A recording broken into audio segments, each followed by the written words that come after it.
ডাক্তারবাবু খুব ভালো মানুষ ছিলেন, ওকে মেরে ফেলেছে স্যার। তো আজকে কথা বলবো অরণ্যর প্রাচীন প্রধান এই সিনেমাটা নিয়ে, যেটা পরিচালনা করছেন দুলাল দে। কিছুদিন আগে এই সিনেমাটার মোশন পোস্টার রিলিজ হয়েছিল এবং ফার্স্ট লুক মোশন পোস্টারে পাওয়া গেছিল রহস্যের আভাস। এবার টিজারের পালা। অরণ্য চ্যাটার্জির গোয়েন্দাগিরি গল্প নিয়ে প্রকাশ্যে এলো অরণ্যর প্রাচীন প্রধান সিনেমার টিজার। দুলাল দে পরিচালনার নতুন ছবি, মুখ্য ভূমিকায় অভিনয় করছেন জিতু কমল। মাঠে নাম, ম্যাচটা খেল বলছো। এবার তার হাত ধরে প্রথমবার বড় পর্দার গোয়েন্দাই অরণ্য চক্রবর্তী হিসাবে আত্মপ্রকাশ করলেন জিতু কমল। ডাক্তারি ছাত্র হলেও অরণ্যর প্যাশন ক্রিকেট, আবার রহস্যর গন্ধ পেলে ছুটে যায় সে। যেখানে ব্যোমকেশের গল্প লেখে অজিত, তেমনি অরণ্যর গল্প লিপিবদ্ধ করে তারই জামাইবাবু সুদর্শন হালদার। এই চরিত্রে অভিনয় করবে গায়ক অভিনেতা শিলাজিৎ।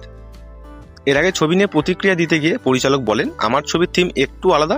শহরে নতুন গোয়েন্দা যে ক্রিকেটের 22 গজেও তুখর, ফার্স্ট ডিভিশনে খেলে, সে পুলিশের বিভাগে যুক্ত নয়, তবে ডাক্তারি ছাত্র। অন্যদিকে সিআইডি ইন্সপেক্টরের চরিত্রে সুদর্শন হালদার ওরফে শিলাজিৎ। অরণ্য আর সুদর্শন সম্পর্কে শালক জামাইবাবু। রানাঘাটের পটভূমিকার গল্প। চিত্রনাট্য অনুযায়ী এক চিকিৎসকের মৃত্যু হয়, সেখানে যায় অরণ্য। ঘটনাচক্রে সেই মৃত্যুর রহস্যের সঙ্গে জড়িয়ে পড়ে সে। ছবি জুড়ে ক্রিকেটের নানা অনুষঙ্গ থাকবে এবং এই টিজারে শুধুমাত্র একটা খুনের কেস দেখানো হয়েছে। ট্রেলার এলে হয়তো আরও কিছু আমরা দেখতে পাবো। কে যোগ্য আর কে অযোগ্য এই তর্কের মাধ্যমে শহরে হাজির এক নতুন গোয়েন্দা।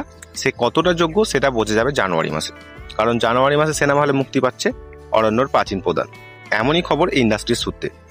জিতু শিলাজিৎ ছাড়াও গুরুত্বপূর্ণ চরিত্রে অভিনয় করতে দেখা যায় মিথালাকে এবং সায়ন ঘোষকেও দেখা গেছে এই টিজারে, এবং আরও অন্যান্যরা তো আছেই। এবং অতিথি শিল্পী হিসাবে দেখা যাবে অনন্য বন্দ্যোপাধ্যায়কে। তো এই ছিল আজকের ভিডিও। আর আরও সিনেমার আপডেট পেতে আমার সাথে জুড়ে থাকুন।